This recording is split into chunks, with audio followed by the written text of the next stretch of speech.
Good evening, everybody. We're going to call our meeting to order. This is a special meeting of the Nags Head Board of Commissioners. It's Wednesday, May the 15th. Sorry, we are starting a few minutes late because of our budget workshop. I would like to ask everybody to take a moment and remember Murph Isaacs, just for a moment.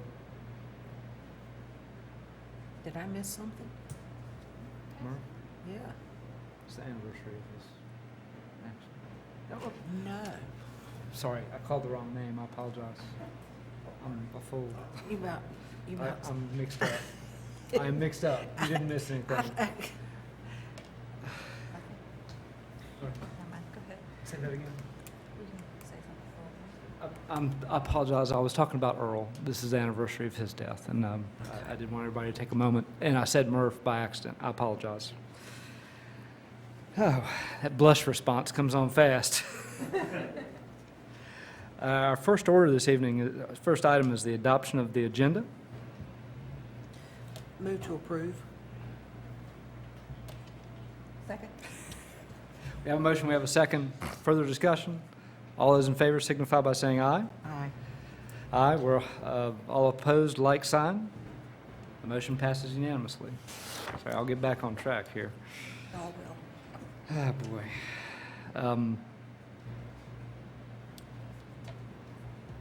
This is the time that we set aside for audience response. And we ask everybody to come and give your name and address and speak to the board. Would anybody care to take us up on that this evening? Seeing none, it's kind of a light group out there tonight. We're going to close audience response and move on. The consent agenda. I entertain a motion. Motion to approve. Second. All those in favor signify by saying aye. Aye. All those opposed, like sign. Motion passes unanimously. Second reading, item number E, the zoning ordinance text amendment, amending the residential dimensional requirements within the C2, general commercial, and CR. This is from our May 1st board meeting, and it has had a vote already. This would be a second vote on it, and would require a simple majority for passage. Motion to adopt. Second. We have a motion and a second. Is there further discussion? All those in favor of the motion, please signify by saying aye. Aye. All those opposed, like sign. The motion passes unanimously. Item F is a second reading as well. It's an amendment to Town Code, Chapter 26, to prohibit sky lanterns. This is also from our May 1st board meeting. Entertain a motion. Motion to adopt with the effective date immediately. Second. We have a motion and a second. Is there further discussion? All those in favor of the motion, please signify by saying aye. Aye. All those opposed, like sign. The motion passes unanimously. Discussion of amendment to the land use plan.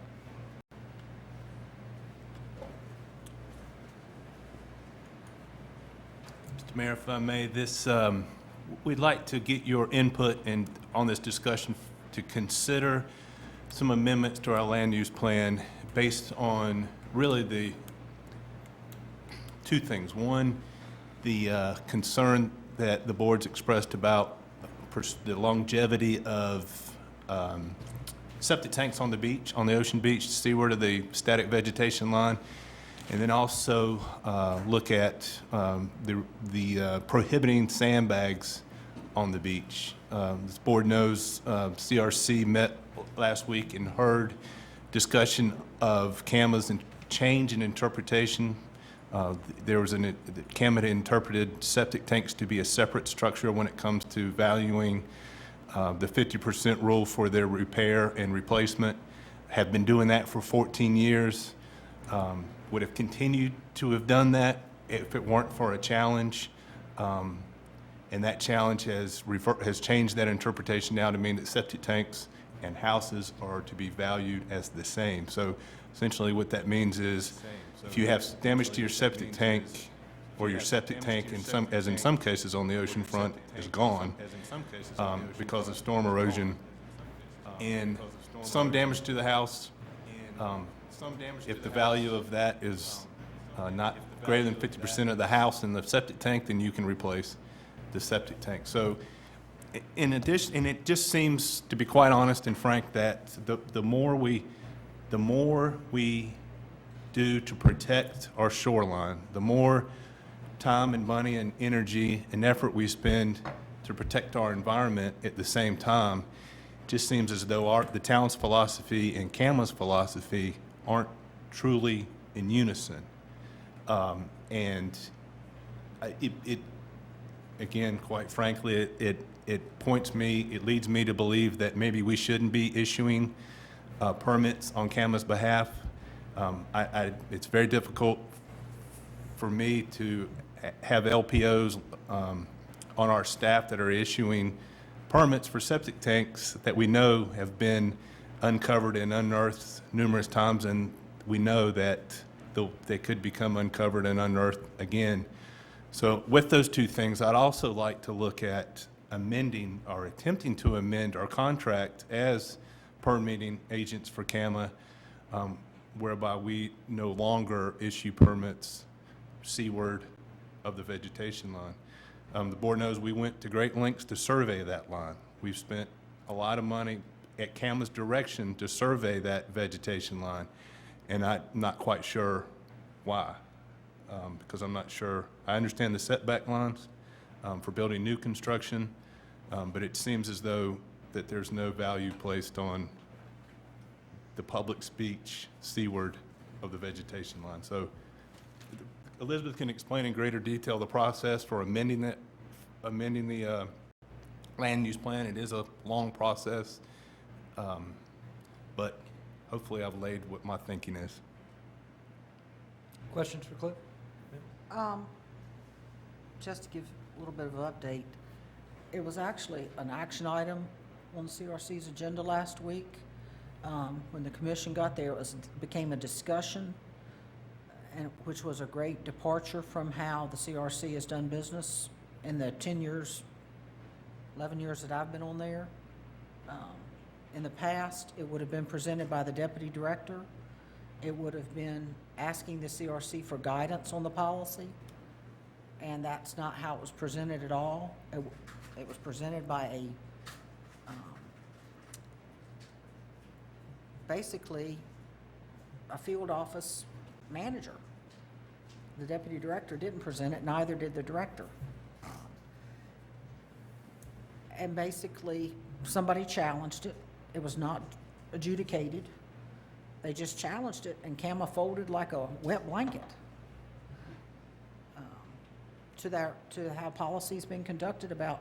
And if you look at CAMA rules, and the attorney can tell you, there are rules that specifically state that the septic tank is a separate structure from the house, depending on which rule you look at, and I guess it's whichever one they wanted to interpret at that time. Staff was told to bring back something that would remedy this, but even the chairman pointed out this isn't the way that CRC has conducted its business. And basically, since we had 3 new members, 2 had been to one meeting, one was their very first meeting, and we had several new members from the end of last year, without somebody there to explain the history, which did not happen by staff. Most people didn't realize what was going on. So I don't think amending our land use plan is out of bounds. I think that's something we should do to state our values. My only concern is things that occur on the public beach, I'm not sure we should legally be issuing permits for them anyway, if they're on the public beach, since we've been told by the state that it's a state issue, and we haven't seen any legislation passed so far that gives us the right to react to things on the public beach. But I would like to see us amend our land use plan and put our values into that land use plan. And then the effect of that is that CRC is not supposed to issue a permit that goes against our land use plan, is that correct? The effect of that is that permits requested of CAMA agents is that if the local land use plan is in conflict, they're not supposed to issue a permit. And people can either appeal that process through the Office of Administrative Hearings or through a variance.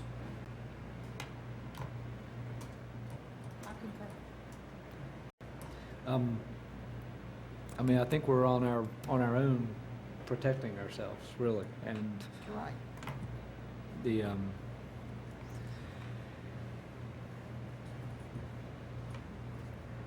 while it's the state's beach, they have not taken an active role in offering protection on it. It was disappointing to have CAMA bail out like this. They are the primary agency, and they've done a good job of prevention. They basically look at their setbacks as preventing the problem, and it does for 30 years or so, but we're at the end of that 30 years now. Elizabeth, could you tell us a little bit about that process of how long will it take us to amend the land use plan? We can't do it tonight? Can't do it tonight. There is a process, as Commissioner Cahoon, I know, has been through this a couple of times, as a CRC member, wherein we have to adopt it locally or get it to the place that we want it locally. It has to go through a process of being reviewed by CAMA staff and certified, and then it has to go through the CRC. The time frame will depend greatly on the scope of the amendment. So, for example, the direction we seek from you tonight is if we want to move forward amending the land use plan, how much do we want to amend? Are we zeroing in on just that beach issue and the septic issue? Are we just doing a sort of quick amendment for that section of the plan? Or do we want to look at broader issues affecting the entire beach and that big picture statement of values, as Commissioner Cahoon mentioned? So we would need some work up front to determine locally a statement of those values, what the text amendment would actually be, and get it to a place where this board is comfortable with it. And for that, we're very fortunate to have a really good planning board that can help us with that. The first meeting where we could actually get this on the CRC agenda is September 25th through 27th. That is the fall meeting that's going to actually be here in Jeanette's Pier.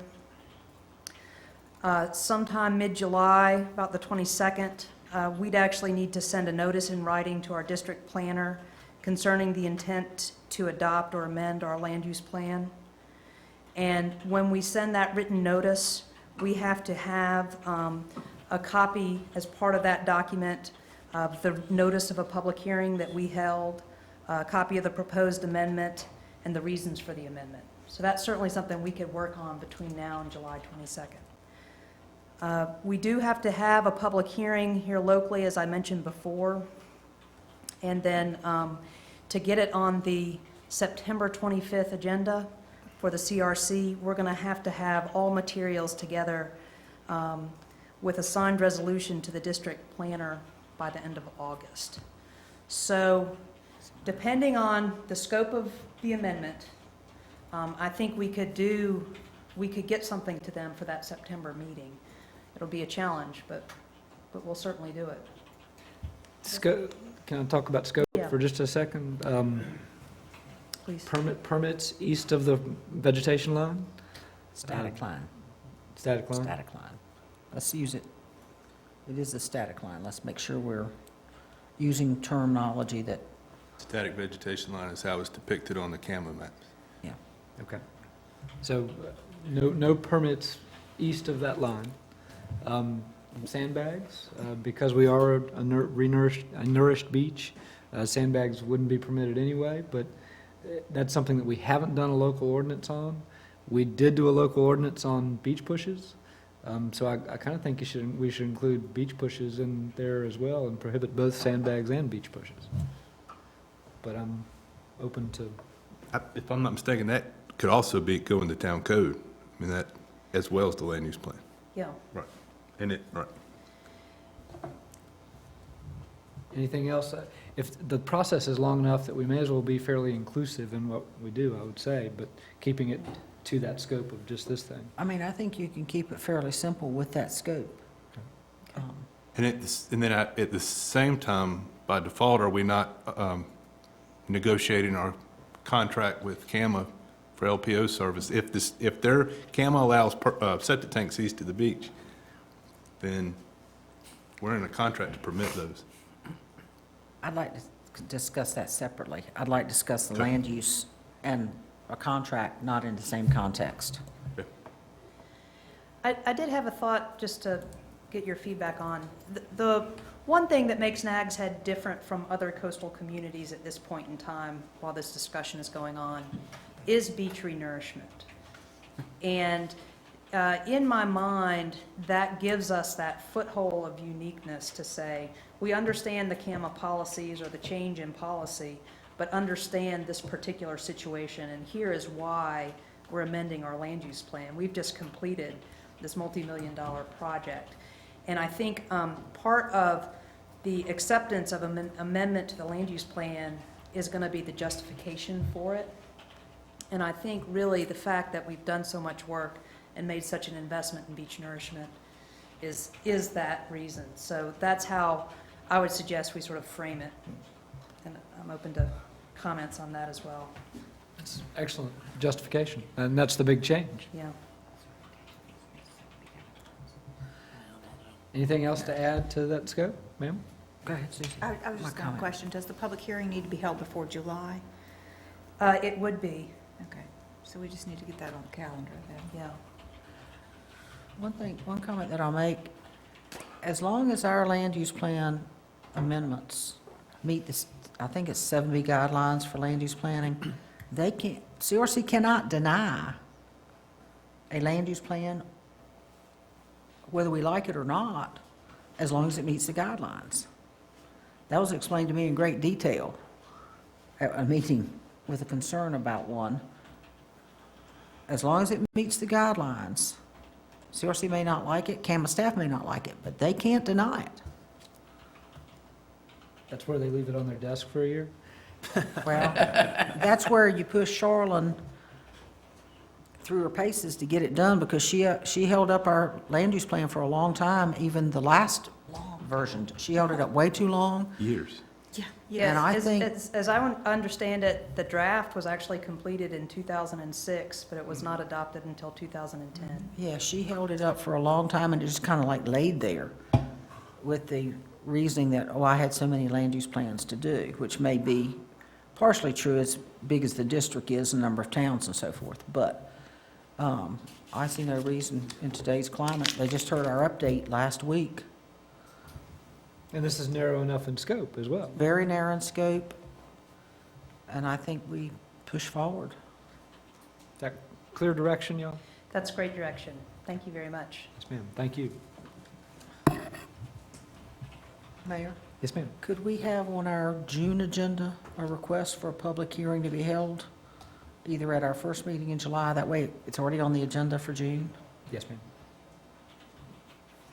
Did y'all get that? Yes. Everybody got that? And that'll put us on track and on schedule to make that CRC meeting. I think the difficult part's going to be getting it back from CAMA staff before the CRC meeting. But we'll make some calls, I guess.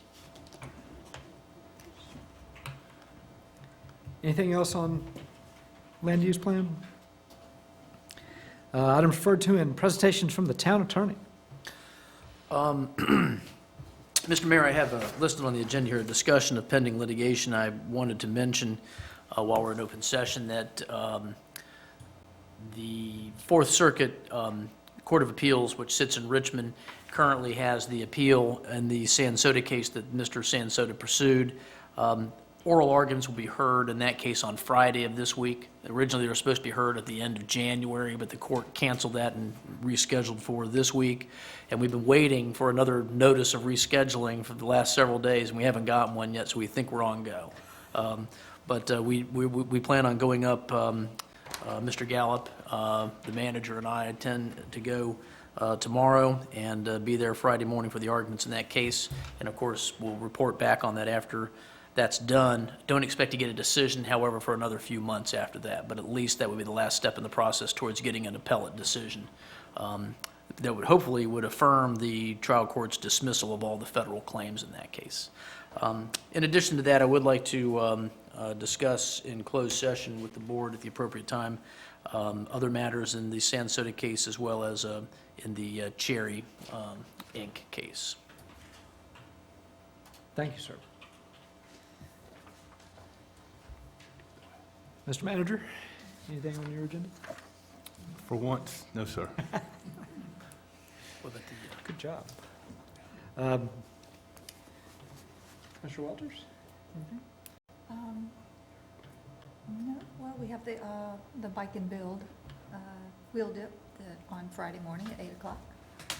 But, and the Bike and Build organization raises awareness about affordable housing on their trek from here to San Diego, I believe.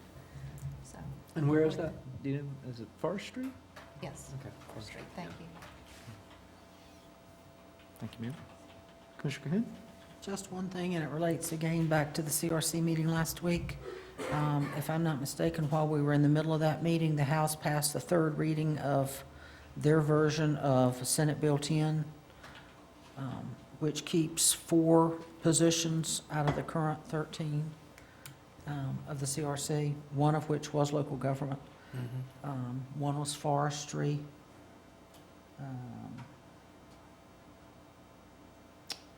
One was the seat that Lee Wins holds from Colerain, also part-time resident of Nags Head. And the other one was marine related.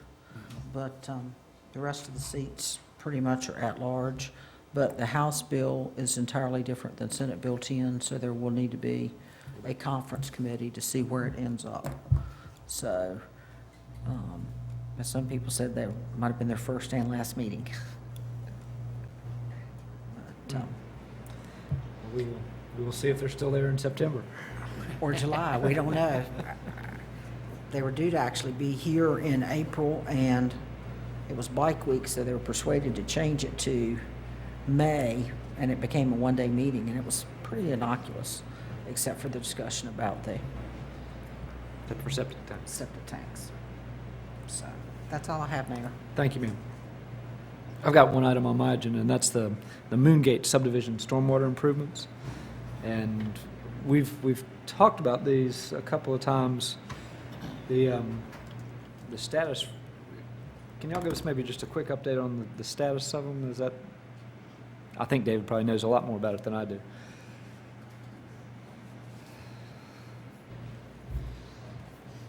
Yes, good evening. And I'll just summarize what's happened to date. When the applicant first pitched this idea of going ahead and piping in the length of the ditch adjacent to the Moongate subdivision, the town met and established a set of criteria. The set of criteria that was established was that whatever the proposal was, that there had to be an equivalent volume and also conveyance for that system. From that point, they developed a design and then also submitted to DOT because a portion of that pipe improvement was going to be within the DOT right-of-way. When it was submitted to DOT, it was forwarded from the Elizabeth City office to the Raleigh office for the hydraulics unit. And basically, the individual that reviewed it indicated that the perforated pipe that was being proposed could not be installed within the right-of-way. And the reasoning for that was he did not want that perforated pipe used as a conveyance measure. From that, talked with the applicant's engineer again and indicated maybe there's a hybrid that could be proposed, one solid pipe, one perforated pipe, both within the right-of-way that could meet their requirements.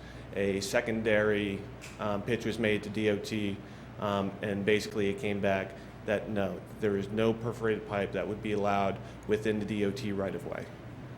So as it stands right now, the only thing that would be acceptable to DOT would be to have solid wall pipe within their right-of-way.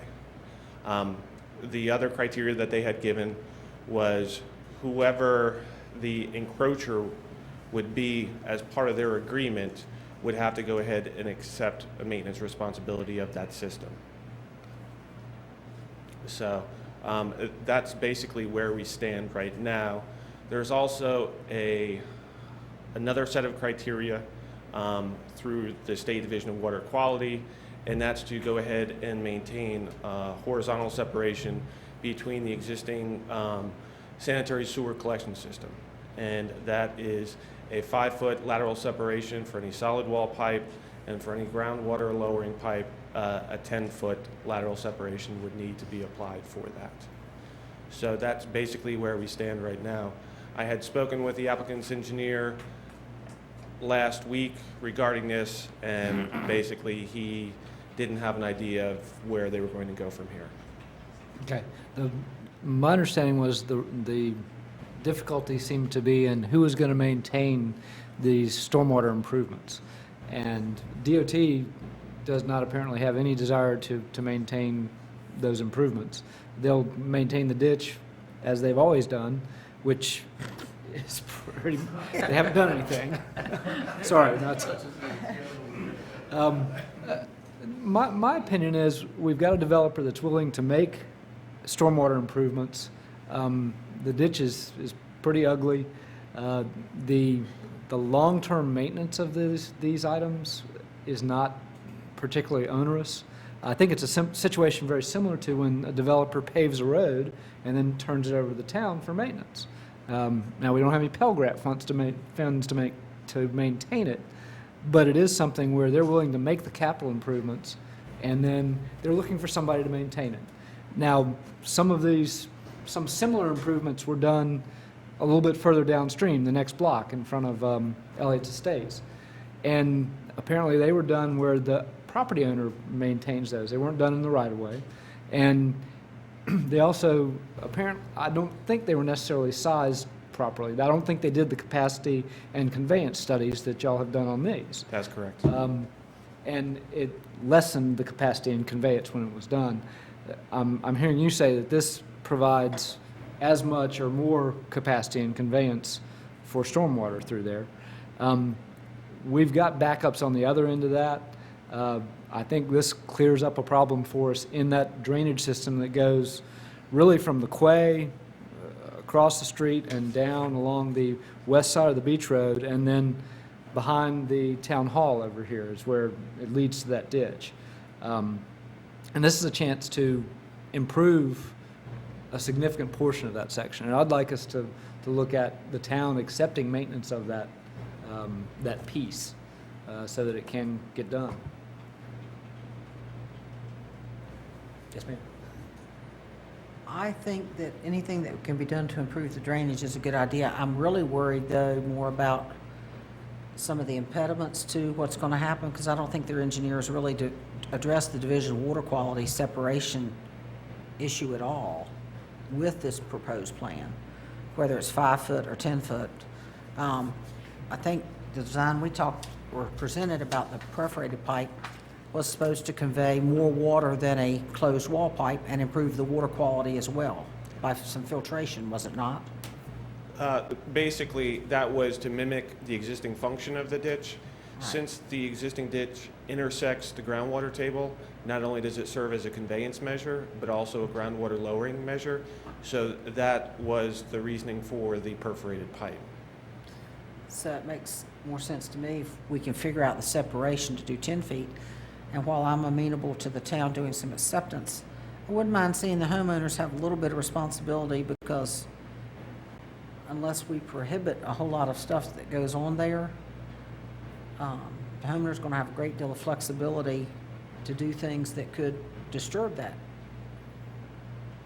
If they have a vested financial interest, they may not be as amenable to disturbing that pipe. If it's all the town's responsibility, somehow people don't seem to take as good a care of things as they would if they have to have some financial interest in it. And how would you go about that? I would think as long as you're with the developer, you work out a maintenance agreement and that passes with the property. This goes in line with what we've talked about previously about what can and can't go in easements. And I mean, I think that's one of the things you might be talking about, is that you have a little bit of a bigger backyard with that big ditch closed in. And if maybe some of those impediments could be, I don't know. Well, Would something like prohibiting parking on there? Parking is one, It seems like that would be the big one. that's the big one. Parking is one. Boardwalks, anything that goes into the ground is another one. Whether that be fence post or, not necessarily, but fence posts and stuff like that going down into it can break and crack pipe too. So those kind of things. How far down would this pipe, any idea how far down the pipe would be? These are rather large pipes. You're talking about dual 36-inch diameter pipes. So they'll be down in the ground a good 4 feet. Okay, well, So- that takes care of that. And the interesting thing about this proposal is that the way that this pipe is currently aligned in the current design is it's partially on the Moongate property and it's partially within the DOT property. So it's at the northern end, it's outside. On the southern end, it's inside. Now, was DOT's objection to perforated pipe in their right-of-way based on they didn't want to maintain that? If they don't have to maintain it, are they okay with perforated pipe in their right-of-way? No, this one individual is totally against the perforated pipe proposal altogether, and that's what is being relied upon. There isn't anything that I have come across within DOT's guidance documents or policies that prohibit the use of perforated pipe, So it's just this guy's opinion? and that's what's being relied upon. That's correct. Mayor, may I offer a suggestion? Please, yes, ma'am. I would suggest that the town engineer, the town manager, and you meet with our DOT rep to talk about this, who understands the area very well, and see if we can weave our way through this process, and then come back maybe with a maintenance. And I think there might be some other workarounds too. I mean, as far as the solid pipe proposal, I mean, I think we can work within those guidelines. There's also some connecting pipes coming from the subdivision. And as long as we meet the lateral state separation requirements from DWQ, we can incorporate the groundwater lowering within those pipes. So I think that there are some workarounds if DOT is inflexible to the perforated pipe proposal within their right-of-way. I mean, usually if they're inflexible about something, it means they've got a rule against it. If they don't have a rule against it, they would tend to be a little more flexible, it would seem like. But, okay. The one thing I'd like us, and David just mentioned it, the pipes that are coming from Moongate, I do think that the owners would bear some responsibility for those, that we not assume the entire system. I have a concern about taking on such a big system. There needs to be a line drawn, similar to water lines where, okay, if Somewhere it's we're on this gonna- side of the meter. Right. Okay. And that existing drainage pipe is currently encompassed within the drainage easement. I'm sorry, say that. The existing perpendicular pipe from the subdivision that ties into the ditch network, that is encompassed within an existing easement. So, What does that mean? I mean, what are the implications of that, brother? Sorry. well, the implications are who ultimately assumes responsibility for that. Would that be included within this proposal if the town was going to be the executor, I guess, of the encroachment agreement? Or would that fall upon the POA or the HOA whenever that is established for that subdivision? And these would be lateral For that lines? subdivision. These are lateral lines that would serve a single house, or? No, this is a line that basically services the existing roadway drainage within the subdivision. So it's perpendicular to Yeah, the, there's a PDF file of the Moongate subdivision. This one right here. Okay.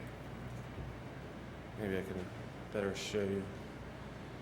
Okay, so this right now is the existing ditch network where we're talking about going ahead and piping in. This is the existing drainage network for, I believe it's Passageway. This is the connecting pipe between the roadway drainage and then the drainage off of NC 12. So this is the pipe that I was mentioning as far as the connectivity and the potential for perforation, which would aid in the groundwater lowering effects within the proximity there. That looks like it's on two connecting lots. So that actually is private property. Even though it's a drainage easement, that is private property. Right, it intersects these, it actually runs right along that property line. So that would definitely have to be a consideration as part of this proposal. If we're looking at a workaround, exactly who would assume those maintenance responsibilities? Would that go along with the town's responsibilities for this? Not for me. To me, that would be a smaller one, and that would lie with those two property owners, really. Either that or with that homeowners, that particular Moongate subdivision. Is Because it there drains a- that subdivision. Is there a homeowners association there that? Okay. As long as there is one, that is a possible entity to maintain it. Now's the time to get in writing that if there's any expectation, you better deal with the developer to put that into their homeowners, whatever their covenants are, whose responsibility that is. It needs to go in the covenants now, not after all the lots have been sold. And there's actually two or three of those? Is that correct? This is the main connecting pipe. This is the only one that services this roadway drainage in here along the passageway. Are there there's no other connecting pipes that connect into that large ditch system? No, everything is internal, basically along this length and this length of the roadway. And would that be necessary if you had the perforated pipe in the DOT right-of-way? No, it would not. To me, that's the best solution, is to get the perforated pipe in the DOT right-of-way and accept maintenance of that. Then you don't have to worry about anybody maintaining that piece of it, and it's all in one package where the developer puts it in, pays for all the initial costs, and then we do the maintenance. You mean that pipe won't be put in won't be put in at all? That pipe is currently existing. So what I was, as far as the workaround that I was saying, that if DOT doesn't come off the perforated pipe issue, then basically what we could do is convert this solid wall pipe right here into a perforated pipe to go ahead and attempt to achieve some groundwater lowering effects for this system right here. But I still don't think the town should take on long-term responsibility for that pipe. I think that's the homeowner's responsibility, or HOA's responsibility. That 20 years from now, that pipe should not be the town's responsibility. I agree. But it is also vital to the functioning of this system if we're trying to mimic what's currently there. And that's why I wanted to go ahead and point that out. And is your concern that 20 years from now it fails or something and we have no recourse? Is that if we don't take on that portion? Again, this is just a secondary proposal. If we can get DOT to accept perforated pipe within a right-of-way, this makes this a moot issue right here. If DOT does not come off of the fact that you can't have perforated pipe within the right-of-way, then maybe this is a second option that we can look at as having perforated to try to achieve the same groundwater lowering effects and mimic what's there right now, if that makes sense. My biggest concern, though, is that resolution with DOT will not happen before the developer's gone, and we're dealing with multiple homeowners instead of an HOA that's got defined responsibility for that pipe. Yes, this process with DOT has been ongoing for, I think, about 4 months right now, Yeah, with the so- various proposals that have been pitched to them. We can talk about this may be necessary, it may not be necessary, but there needs to be defined now rather than later whose responsibility that pipe is. Understood. And I'm fine with leaving it on the homeowners, that piece on the homeowners' shoulders. To me, this is a little bit like the South Nags Head ditch. In 20 years, we'll be happy that we that we do have the responsibility for maintaining it. Instead of waiting on DOT to maintain any of it, they're just not going to do it. I agree. I mean, I'm all for improving the drainage. I just don't want us to get caught in a situation where the homeowners aren't going to be, they're going to be arguing with each other. Now, it does seem like we are consistently taking a greater role in stormwater. And that may be prohibited. We may be talking a moot point because our own senator introduced a bill to prohibit any rules locally that are stronger than state or local. Which would wipe out the land use plan. Pretty much. And the one last note I just wanted to add, DOT's final statement was that whoever is the responsible encroaching party, should they fail to go ahead and maintain this, DOT has the right to go ahead, tear that out, and restore it back to its original state. So, I'm pretty comfortable with that. Yeah. so.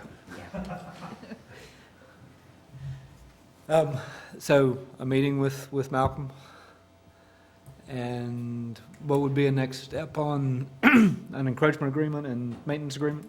Yes, sir. Okay. So I think I hear consensus on moving forward with the meeting and maybe doing a draft of those agreements and bringing them back to the board. Anything else on this, y'all? Any questions? David, thank you. All right, thank you. Any other business? Closed session. We did have a request for a closed session to discuss what would be, can you give me the general Sir. statute, John? I Sorry. believe y'all want to enter a closed session pursuant to North Carolina General Statute 143-318.11A3 in order to confer with the town attorney regarding the Sansoda and Cherry Inc. lawsuits. And I will make that as a motion. Second. We have a second. Further discussion? All those in favor signify by saying aye. Aye. All those opposed, like sign. We're going to enter a closed session. Ready, sir? Yes, sir. We're going to come back into open session. I'll ask our attorney, Mr. Lighty, to report out from our closed session. Thank you, Mr. Mayor. The board did confer with the town attorney regarding the Sansoda and Cherry Inc. litigation, but no actions were taken. Thank you, sir. Any other business this evening? Entertain a motion to adjourn. So moved. All those in favor signify by saying aye. Aye. We're adjourned.